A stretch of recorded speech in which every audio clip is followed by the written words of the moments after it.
Players in Purgatory by Robert P. Fitton. Nothing looked familiar. Norman's head ached and he thought he might pass out.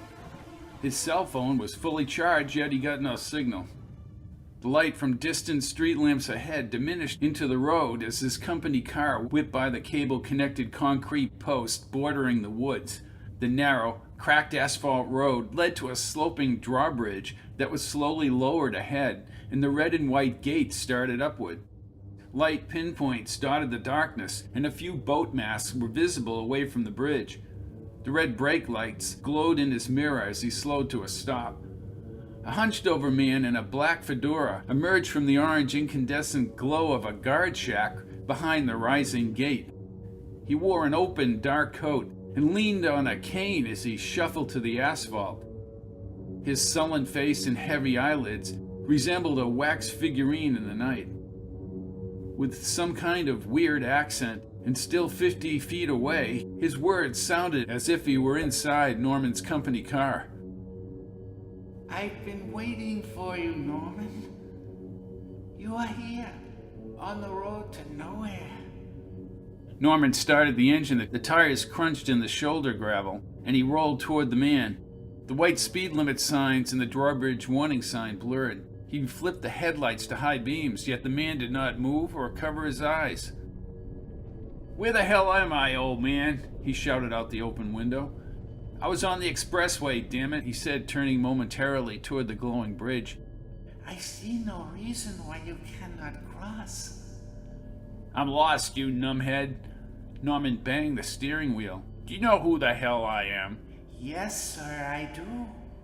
"I'm Ralph Norman. I'm the #1 salesman in my company, bud." Looking out for #1. "Looking out for #1? How did you know I was going to say that?" Norman threw his coffee mug against the passenger window. "This is crazy. I was on the expressway out of Boston. I got 2 tickets to the game. Again, where the hell am I?" You are on the road to nowhere. You will be at your destination on the other side. "Oh, really? I paid $1,500 for both tickets. I better be near Quincy. And why is it dark outside? What the hell's going on here?" Norman opened the door. He had never seen this bridge, corrugated metal road panels looping upward with the green metal railings into the darkness. The red and white striped gate arm was locked in place, and a small screen TV overhead played a news channel inside the shack. "How do I get to Quincy, pal?" Across the drawbridge, Mr. Norman. "Again, how do you know who I am?" He shook his head and crossed his arms. "If I lose those tickets, old man." The thin little man smiled the lip smile of someone in charge. The man turned and walked toward the rising gate arm, but slowly vanished on the bridge. Norman moved toward the locked door handle and pounded on the window. Like the inside of a car wash, his car advanced on the metal surface. The blackness beyond the halogen street lamps caused his knuckles to whiten as he gripped the wheel. He peered back at the guard shack, but never saw the man in the long coat. Darkness swept over him like a curtain, ending the show. He pushed open his company car door. The sun hurt his eyes now. Down the alley, a crazed, thinning-haired little stump of a man waved his arms as he shouted. He wore a smudged t-shirt and a pair of dark work pants and looked as if he had just arrived from an all-nighter at the insane asylum. I'm human! I'm human! I'm a man! I will survive! "Get lost, creep!" Don't let them find me! They will, you know! And I'll be part of them! His words echoed between the brick walls and his watery, bloodshot eyes. A thick beard stubble was days old, clamped Norman's shoulders with his hairy hands. Norman ripped the guy's wrists away and gritted his teeth. "What the hell do you think you're doing?" His eyes were transfixed and his yellow incisors protruded again as he held on to Norman's shoulders. You don't know, do you? Oh, the players, they are clever, brother. They're clever. This time Norman chopped this nutcase's hands back. "Listen, I'm gonna make this real simple. Beat it."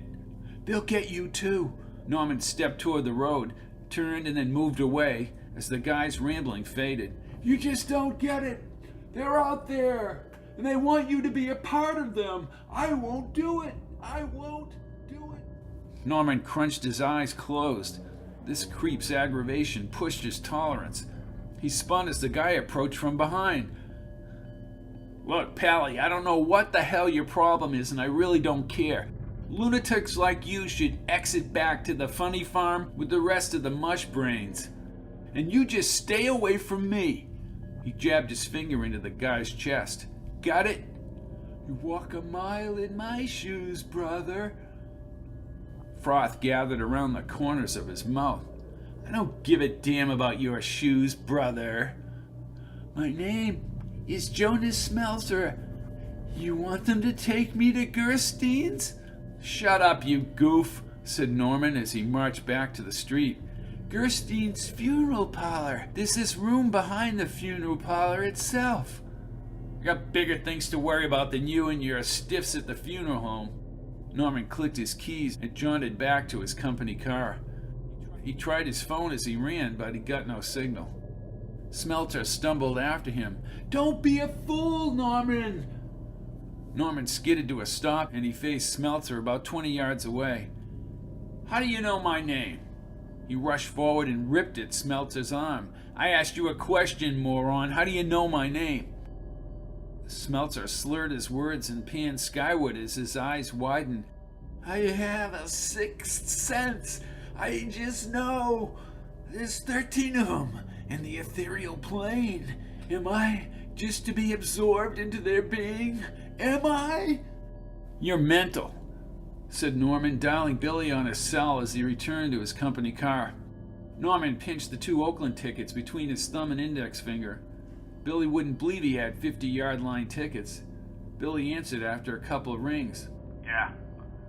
Okay, Billy D, I got him. 50-yard line, dude. Okay.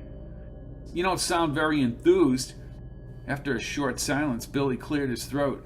When can I go? Jenkins tells me I gotta do the work inventory, so I can't go. Get out of it. We're talking 50-yard lines, Billy. I'll ask around. Norman held out the phone and shook his head. He stuffed the tickets back in his shirt pocket. Yeah, you do that. He turned as Smelter poked his flattened face around a parked pickup. His mouth was open for several seconds before he spoke. You can hear them. That high-pitched beep, like when the doctor gives you a hearing test, and the shaking, and the vibration. You know they're coming or they're near. You're nuts, bozo. Bring me to the game so I can hide. Norman tightened his fist. You want the cops over here, Smelter? Cops don't have any power, but some of the players are cops. 13 players have the power of everyone who's been absorbed into the ethereal plane. Norman crossed the pavement with the deliberateness of a running back finding open ground. He clicked the locks on his car and yanked the door open toward him. Then he slid into the seat. The engine spun with a quick twist of the keys. Norman grabbed the door handle before he could secure the door. Smelter leaped and lifted the tickets from his pockets. Hey, Smelter! Smelter slipped on the asphalt and scrambled down the street. You son of a bitch! Norman left the company car running and didn't even close the door as he chased the grubby Smelter down the sidewalk. I paid for those tickets, creep! Smelter darted to his left. An oncoming pickup's brakes squealed, and then tires slid across the grit. Norman maneuvered between the parked cars. A man with short gray hair swung like a released slingshot around an open pickup door. Norman pawed his way through the gathering crowd. 2 young men lifted a dazed Smelter to his feet. Smelter opened and closed his blue eyes as he slowly scanned the crowd.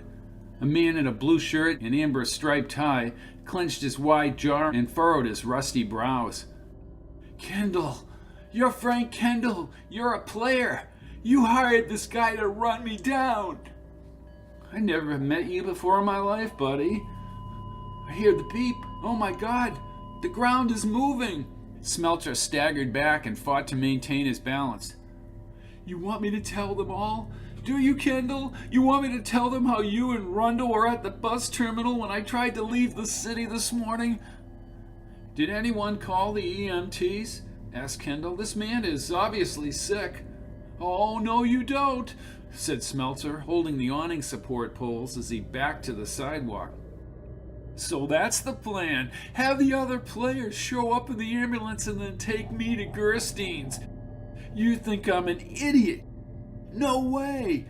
Norman called out. "Hey, you, Smelter, give me my damn tickets." "Somebody call the cops," yelled a tall man with a shaved head and denim shirt. Smelter retreated down the adjacent street. "I won't let them get me. I won't become a part of them." Norman ran faster as Smelter veered toward a dirty blue city bus near the curb and then darted inside. The bus nudged slowly away from the curb, spewing billowing exhaust toward Norman as he screamed for the driver in the side mirror. Hey, that man has my football tickets!" Winded, Norman slowed as the fiery-eyed Smelter, his arms and hands pressed against the rear bus window, slowly moved away. He thought about chasing the bus to the next stop, or perhaps he could hail a cab. Instead, he trekked across a side lawn and back to his company car. That bus was headed down the adjacent street and into the city itself. He kicked open an aluminum gate, but his company car was gone as he panned left. Damn you, Smelter! The taxi raced down the adjacent street after the bus. Norman leaned forward into the front seat. Get that bus. Man stole my football tickets. "I know, Bob, I know," said the driver. Norman stared at his hairy brow and wide jaw. Haven't I seen you somewhere before? "I ain't never met you." His cell phone sounded. Hello. This is Sergeant Devers. We found your car, Mr. Norman. Good work, Sergeant. Abandoned. I'm impressed. Where can I pick it up? Eddie's Auto Salvage. It's right next to Gerstein's funeral home. Where's Gerstein? Where? Gerstein's? Right. As far as the man who took your tickets, Smelter, seems as though this guy's had a few psychological problems. Well, that's a news flash. Norman pointed ahead. There's the bus. We're near him, right near the bus stop, Devers. I'm sending over additional officers. Do not approach Smelter. Why not? He has my friggin' tickets. He leaned into the front seat. Cabby, stop right there. "I can't. Smelter trotted down the sidewalk and back to the street. I need to get back to the garage." Norman banged on the seat. Listen, you little creep. Stop this cab or I will. The cabbie, his eyes translucent, grinned, and then he accelerated. Norman lunged into the front seat and clamped his hands on the wheel. He fought for control of the car as it weaved across the road. After flattening 3 parking meters to the concrete, the cab rocked to a stop in front of a department store window. With a persistent hiss, the radiator's rising steam fogged the window. Norman bashed open the side door and rolled under the mannequins. He scrambled on his hands and knees away from the cab as a crowd gathered. Stumbling to his feet, he broke into a run down the road and back to the bus stop. Now the bus was gone and new people waited for the next bus, but the exhaust lingered in the air. Smelter was moving 2 blocks ahead. Norman was not in shape for running, but was certain as he pivoted back to the street that he could catch Smelter. Smelter disappeared into a side alley. Within a minute, Norman approached the alleyway entrance. He didn't see the little Smelter with his tickets. The brick building facade surrounded the empty alley stone pavers below. Norman's voice reverberated throughout the alley. Smelter! Smelter! He maneuvered onto the rough granite pavers. From a side street, in the diminished light near a corrugated loading dock door, a faint tendril of light cut between the alleyway bricks. Norman stopped and called for Smelter again. Smelter! Compulsion forced him to peer over his shoulder. The cabbie stood at the end of the alley. Norman fled into the side street passageway. Why was that cabbie insistent about returning to the garage? His right side ached below his ribs as he re-entered the sunlight. A tall, mustard brick church tower with a red-tiled roof and slanted dark windows loomed across the street. Smelter, at the top of the wide stone steps, dragged open the bulky wood door and entered the church. A new compact skidded and brakes squealed as Norman careened diagonally onto the sidewalk. A young girl in the driver's window screamed something at him and froze her middle finger.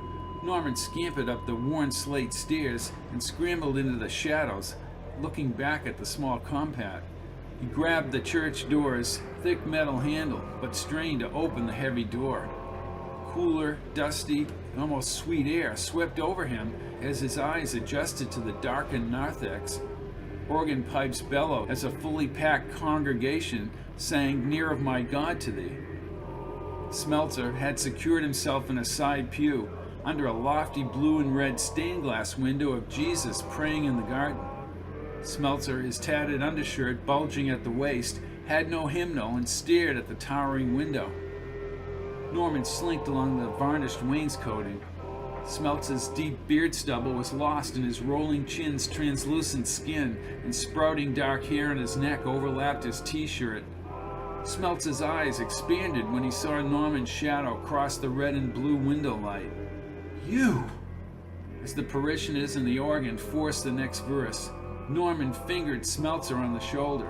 "My tickets." Smeltzer nodded and dipped into his pants pocket. He pulled out one ticket. "The other one, Smeltzer, where is it?" "Don't you understand?" he said loudly after the music stopped. Both men remained standing even after the congregation sat down. "Give me the other ticket." From high above in the white paneled pulpit, a man draped in a green robe spoke abruptly and loudly into a microphone. "Would you gentlemen kindly sit down? This is a house of God." Norman closed his hand on Smeltzer's undershirt at the shoulder and placed his other hand on his work pants belt. Then he dragged the grunting Smeltzer forward, just as the cabbie entered the main church aisle. "Player!" cried Smeltzer as the other people turned around. "Player! That cabbie is a player!" Norman and the cabbie locked eyes. The cabbie, over the protests of the minister in the pulpit, yelled as he ran down the red center aisle carpet. Smeltzer broke free toward the side door and Norman followed, but instead of racing outside, he leaped down the basement stairs and tumbled onto the orange and brown tiled floor. Norman jumped down the wood stairs but remained stable. He trailed after Smeltzer across a darkened parish hall into the ladies' room behind the translucent glass and a pine door. "He'll bring me to Gerstein's," whispered Smeltzer in the dark. He reeked of pungent body odor. "Because I know how the 13, they morph their faces, make you think they're different people in your life, but they're the players." The whole area went dark. The sound of shoes across the tiles got louder. Norman backed against the wall and felt his way to a bathroom stall. Then the hall lights blazed. A hunched old man in a brown checkered blazer opened his eyes and waddled toward the urinal. Norman clamped his teeth and pulled the protesting Smeltzer back into the parish hall. He checked up the stairs and then marched Smeltzer to the small concrete stairs that led to the outside door. "They won't rest. They still come after me." He crouched and panned his head like a building security camera. "They may even be in here." "Did you lose my other ticket, Smeltzer?" "They almost had me last Tuesday, all the way to Gerstein's, two of them. The guy that looked like Harry Chase at the plant, that player, but he morphed and held me against the embalming room door. The whole funeral home vibrated as they all gathered around me in a circle. And brother, they lost their humanness." Norman opened a door to a stairway leading to the street. "We're going down to the station. Come on, I want my ticket." "They had human form until—" "Shut up, Smeltzer!" "The green glow, the smoky fog surrounded their faces. I took that embalming fluid and I threw it at them. I got away." Norman cupped his hand under Smeltzer's double chin and beard stubble as the side street came into view. "Listen, you little simpleton, I'm sick of your dumbass stories. If you just hand over the ticket now." "I lost it." "You liar." "They'll be back. We have to leave here before they morph. Hide. We must hide." "No," said Norman. He pulled on Smeltzer's t-shirt and twisted it at the neck into his hand. "We're only 5 blocks away. You can go tell your little fairy tale to Sergeant Devers." No, he's one of them. He'll morph into one of the teachers at the middle school. He raised his finger as he thought. Cronin, Dave Cronin, and whoever else has been absorbed. Shut up, Smelter, will you? Norman marched Smeltzer along the church lawn. Come on, off to Deborah, then I get my company car back at Eddie's. Eddie's? No, no! He pulled Smeltzer's arm and stopped. What do you mean, no? What's wrong now? What's going on here, Smeltzer? Eddie's is next to Gerstein's. Don't you see what they're doing? They'll take every bit of your soul, Norman. Yeah, right. Norman marched him around to the church stairs. The police station was behind the railroad overpass and down the next hill. He retained his grip on Smeltzer all the way to the far sidewalk. You know something, Smeltzer? You're a loser. From behind an oversized yellow van, the cabbie lurched onto the road with his arms extended, raced forward. He impacted Smeltzer's shoulder with a thud separating the two men. Norman was knocked to the sidewalk. From an upside-down perspective, Smeltzer ran, then vanished into another alley. The cabbie only glanced at Norman, but he chased Smeltzer. Norman sat up. His breathing stabilized as he gawked at the single ticket. He pushed his fingers to straighten his hair and stood upright. The cabbie went after Smeltzer, the guy responsible for forcing the cab off the road. He exhaled and started toward Eddie's Auto Salvage. Maybe Smeltzer did lose the ticket. The heavy guy in the green sweater and black-rimmed glasses shrugged his shoulders. Hey, Mr. Norman, they slit your tires. We ordered new ones from Braintree. It'll be a while. We got them for you wholesale. An angled beige Victorian sat behind several dozen dented cars behind a stockade fence. How long is a while? How long am I going to have to wait? Hey, this is Sunday. No more than noon. I've got a game I'm supposed to go to. You have my cell phone. Just let me go grab a bite to eat. He surveyed the funeral home roof and garage. Pal, that's a funeral home. Gerstein's. I know what it is. Norman's face tightened. His mouth was dry and sweat slowly cooled on his forehead. This whole thing makes no sense. If it were a weekday, I could probably get those tires right now. His fingertips touched the cold glass. Hey, what's the big deal about Gerstein's? No big deal. He said and then cackled. They come in as fast as they go out. Norman ran back to the counter and grabbed the edge. Smeltzer must have come in here. Who? Never mind. Norman closed his eyes and inhaled slowly. Call me. I'll leave my cell on during the game. You got it. Norman gave a quick push and the aluminum frame glass door flew open. Cold air hit his face. The funeral home's wood gutters were pristine white, and its wide gray shingles were linear in the sunlight. The spreading red maple tree swept slowly against the black front awning, and the long, shiny black hearse traced the top of the weathered wood stockade fence. He shook his head again when he visualized Smeltzer lifting and then losing the second ticket. A gaunt man in a black suit and white shirt faced Norman as he neared the street. He had pasty skin, a wide forehead, and bushy brows. The man looked familiar. His dark, intense eyes sent goosebumps along Norman's arms and legs. A second man, his hands laced with translucent blue veins, was clad in a long beige trench coat. He focused on Norman from the driveway, and Norman instinctively reversed direction. 3 additional men in dark suits stepped from a navy-hued limo with the lights on. Norman backed along the street as both groups converged and started toward him. What do you guys want? A high-pitched beep preceded the dark-eyed man's deep, shaky voice, and a low, resonating hum rattled the ground. I think you have us confused with other people. Upon closer inspection, his pupils were intermittently rimmed with micro-pulsing aqua bands. Formaldehyde vapors drifted in the cooler air. Norman peered the funeral home's protruding bay windows, but saw no evidence of lamps or artificial lighting. All men were planted rigidly like mannequins in the road. Slowly, as if on cue, these Gerstein undertakers formed a huddle. A brisk cold wind whipped his face. His heart thumped. and he pivoted on the cement as he ran back into the city. He checked his analog watch as he jogged, the sunlight cutting like lasers through the trees. Over his shoulders, the undertakers remained in the streets, arms crossed and immovable. In 2 hours, the game would start. Norman, bunched in the cheering crowd, held his hands up as he shouted. Getting another touchdown assured a big win. Everyone sat down as the special teams took the field. Next to him was the empty seat. He kept shaking his head. "Hey, not often somebody gives up a seat like this," said an old man with a red cap next to him. "Or maybe he just couldn't make it, huh?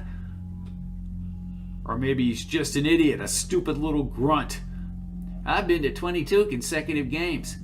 Norman raised his left brow. "Yeah, well, I've been to 1 consecutive game." "I'll keep trying," he said, smiling, but he had no teeth. "Yeah, I'll do that."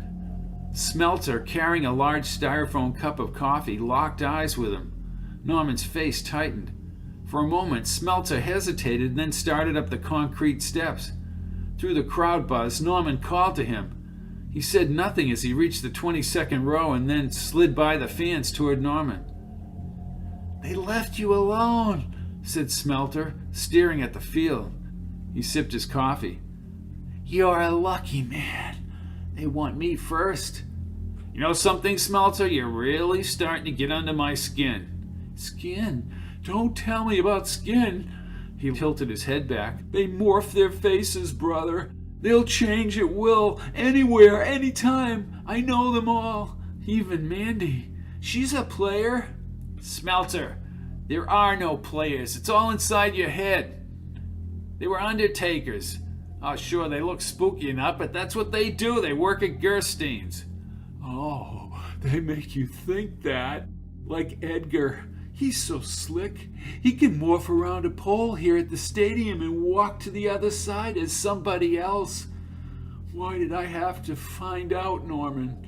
If I'd only walked back to my rooming house in a different way. I just happened to be in an alley. It was Beauregard who found me. With the wide mouth and those yellow teeth. He was at the ticket booth, but he didn't spot me." He rolled his eyes and laughed. "I've been running for 3 weeks. Eventually they're gonna find me." Norman pressed his teeth and grabbed Smeltz's sweatshirt by the arms. "My friend was supposed to be sitting right there where you are." "And Dr. Zandu, he's a magician. Dark eyes. He pretends to lead them all. He's the head guy at Gerstein's." His hand shook and coffee spilled over the top. "He'll reach out with those long fingers to draw you in, so you'll be a part of them. Then once you're trapped, they've got you."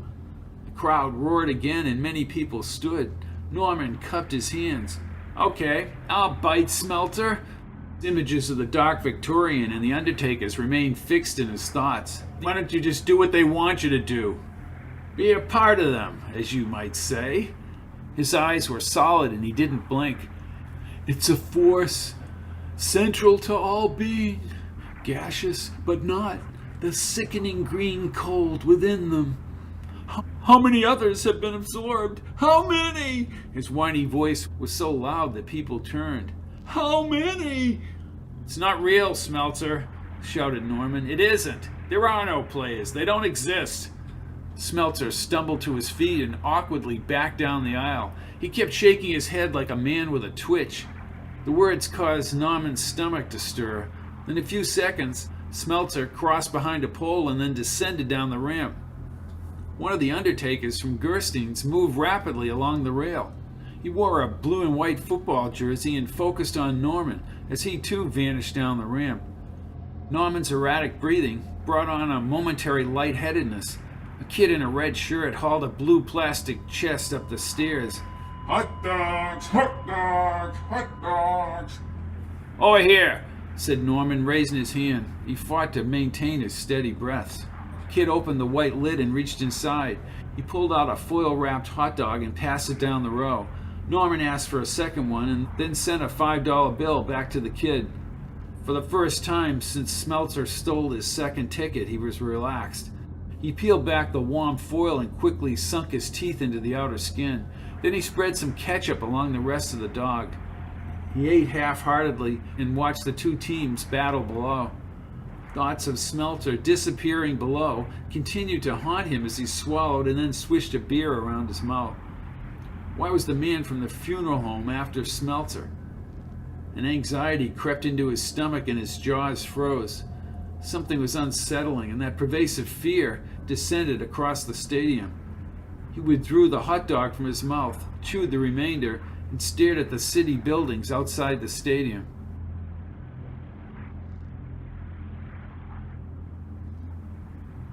Norman pushed his way back against the auto body counter.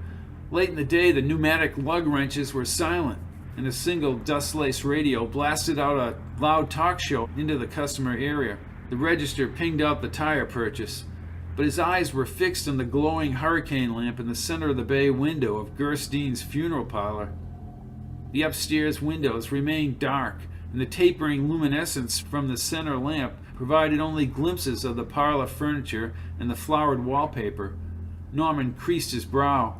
That's $196. Said the guy in Eddie's Auto Body's brown work shirt. Hey, Mr. Norman. Norman spun around and gripped the counter's edge. How long has that funeral home been there? Huh? Who owns that funeral home? Hey, asking questions like that could get you into trouble, Mr. Norman. Why? Why is that? What's the big deal? Will that be credit or debit? Norman stomped to the side door and placed his fingers on the cold glass. The halogens illuminated the wood stockade fence. Again, he was drawn to the singular hurricane lamp. From his vantage point, the deep red floral patterns on the wallpaper were evident. Numerous shadows expanded and contracted across the red floral wallpaper patterns. What is this? What is this? We're closing here, Mr. Norman. I'll have to ask you to pay your bill. Sure, he said, and he started to turn. Through the pane window in the indirect light, Smelter was forced by shadowy figures into a high-backed chair. Norman's eyes popped open. Hey, what the hell is that all about? My God, why is he in there? Sir? Norman pushed open the door with his shoulder and was instantly in the cold air. Several outstretched arms surrounded Smelter in a green hue in the chair. Smelter held his head and his swollen eyes looked frozen. Norman stumbled into the parking lot. He cut left, and for a short time, Smelter's image was lost behind the stockade fence. At the funeral parlor driveway, he slowed and then stopped. A fine mist hit his face, and he held up his hand. The entire first floor was a flickering swirl of green light. He backed toward the street as the rain dabs danced over his skin, but something else, something unknown, was pulling him back toward Gerstein's, just as Smelter had predicted. He screamed into the moist air. Are you crazy? He fought the magnetic-like draw and grabbed the wrought iron stair rails, but his sneakers were ever so slowly dragged over the outside red carpet toward the heavy white door. Norman gripped the rails until his knuckles ached. His shoulders were stretched outward as his vocal cords screeched. He held until his muscles collapsed and he was thrown against the wood floor hard enough to wrench his neck. The door slowly creaked open and the sweetness of flower arrangements spread over his sprawled body. A smooth white ceiling was surrounded by beveled alabaster wood. His fingers pushed and were scratched into the pile fibers of a thicker rug. The door slammed shut and then the brass lock flipped secure. Who are you?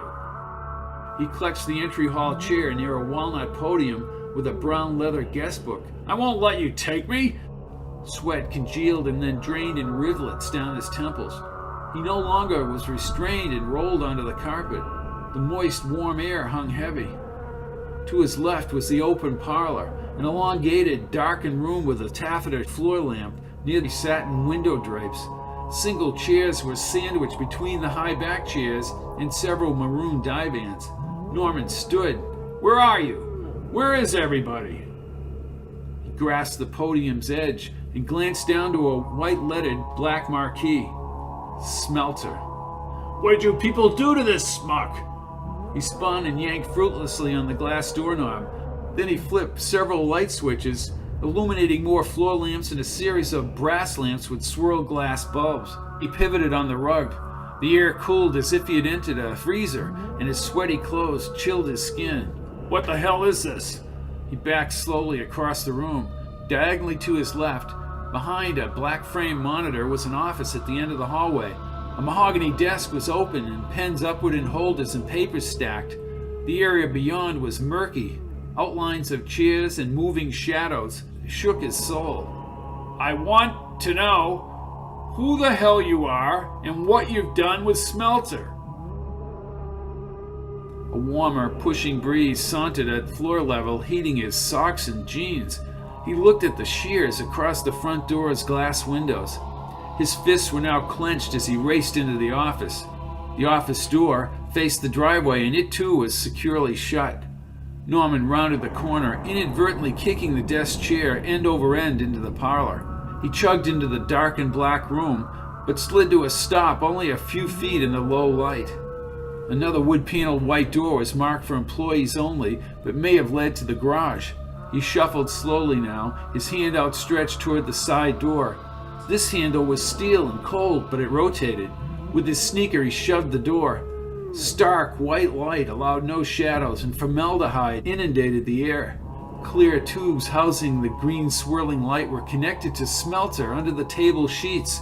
Norman was motionless before the ashen Smelter's dead eyes. He extended his arms back as he slithered along the outside wall, slipping on the folding chairs, and repeatedly threw himself into the garage door. "This is insane!" Something rustled in the sheet. Smelter's bare toes wiggled, and his head rolled to the right.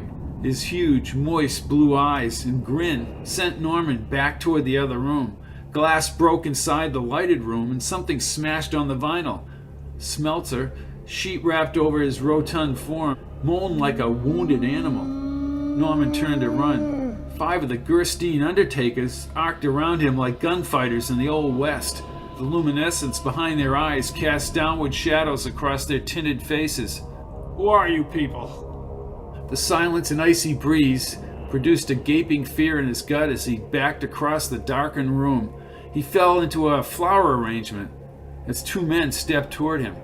Smelter, wide grin ripped across his face, walked stiffly from the embalming room. His voice was high and fuzzy. You should have listened to me. "Hey, look, just let me out of here. I won't say a word." Smelter shook his head, and the 4 men surrounded him. Light blossomed out like a green nuclear blast. For several minutes, the building hummed in the brightness, and then the sound diminished as the light decreased in intensity till it just remained a glow in his eyes. Again, they formed a wide circle enclosing Norman. They eased him to the left, and soon he was near the embalming room door. He looked over his shoulder at the gurney sheets. Oh no, you're not going to do that to me." Force encircled both his wrists, but his feet were free, and he side-kicked the embalming room door closed. The tension eased from his hands and wrists. The wood frame and the door hummed and soon buzzed. He slid one of the gurneys loose and jammed it between the side counter and the vibrating door. Then he backed into the garage. The thin door opened easily, and he thrust his arm into the air. He maneuvered along the shaking garage wall toward the little door next to the larger garage. Pieces of plaster dropped from the garage ceiling. A low, deep bellow, almost a chant, resonated around him. He placed his hand over the doorknob and pushed. The night air rushed inside as Norman tripped onto the asphalt. He tucked and rolled toward the flower garden. When he looked up, all 5 men emerged from inside the funeral home. He scrambled back and bolted for the garage. Again, force surrounded his ankles. He clutched at the doorframe and pulled himself back inside the garage. He whipped around against the hearse and dragged himself by the door handles. Then he spotted the keys in the ignition. He thrust open the driver's door and in a single motion dove onto the front seat and turned the key. The large engine turned over. He hit the shift into reverse and pounded the glass pedal. As the tires squealed, the driver's door was sheared off. The mighty hearse plunged through the garage door and splintering the edges, and the panel door tumbled over and over down the driveway. Norman braked and then shifted as the hearse sped from Gerstein's. In the mirror, the men had scattered across the lawn. He pushed the accelerator back to the carpet as the cold night air blasted through the open door. The hearse skidded around the first corner. He swerved to avoid an oncoming pickup and then crashed the hearse into a utility pole. Steam billowed from beyond the hood and the horn blade into the night. He wiped the blood from his forehead. The windshield was cracked. Norman struggled to extricate himself and place one sneaker and then the other on the pavement. Green radiator fluid formed rivulets on the asphalt stones. The blood continued down his cheek as a man and woman ran down the steps from their porch, his eyes open wide as they crossed the lawn. "Are you all right?" cried the man. He looked down the street and then at the man. "They'll get you! They'll get you!" "Who?" asked the lady. Again he looked down the hill. "I have to leave before they get me." "You're injured," she shouted. "But I'm alive. I'm not part of them, don't you see? They'll absorb us all." "I don't understand. Let me get you to a hospital," said the man. Up the hill, a small green Compact's headlights shined upward. "They're players! They're players!" He turned and slipped, then trotted back up the road. "They'll get you! They'll morph their appearance! There are 13 of them! I won't let them get me!" He dove to the side bushes and then ran through a bramble thicket. "I'm human! I'm alive!